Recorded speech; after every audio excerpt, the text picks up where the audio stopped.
Thank you for inviting me here today to explain what's wrong with adult social care. If I had to put it in a nutshell, I would say that there's a fundamental deceit running through the adult social care system that starts at the very, very top with the Treasury, runs through the Cabinet Office and the PM, and then goes through the Department of Health and Social Care and the Ministry for Local Government, down through Directors of Adult Social Services and out to ICB leads and advocacy organisations, and then to the charitable and private sector. And that fundamental deceit is that the Care Act is being properly implemented in the spirit in which it was intended.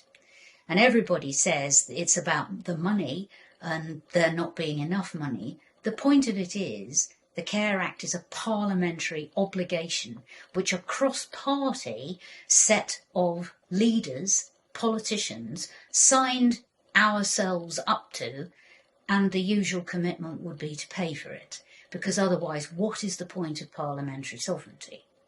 So what you have is an initial impact assessment for the Care Act that completely underestimated the cost of meeting people's needs in a person-centred way.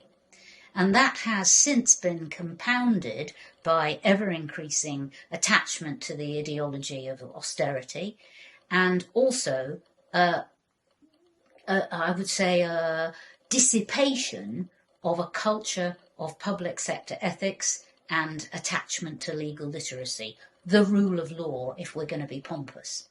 So the bottom line is that as each year has gone by and the funding gap has increased and more senior staff have been laid off, the bottom line has been that the coherence of every local authority's attachment to a sensible strategy for delivering on the Care Act has weakened.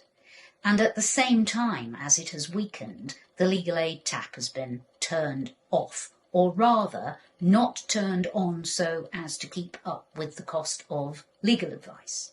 So the legal aid fee for people who are doing good work, for people who are trying to get their Care Act legal rights enforced, has not gone up since 2013.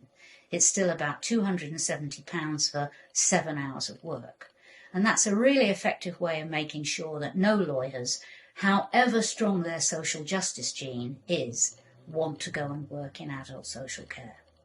And so when you combine the turning off of the tap for care and the turning off the tap for legal aid, you have a culture in which everybody talks about their rights and yet nobody gets them.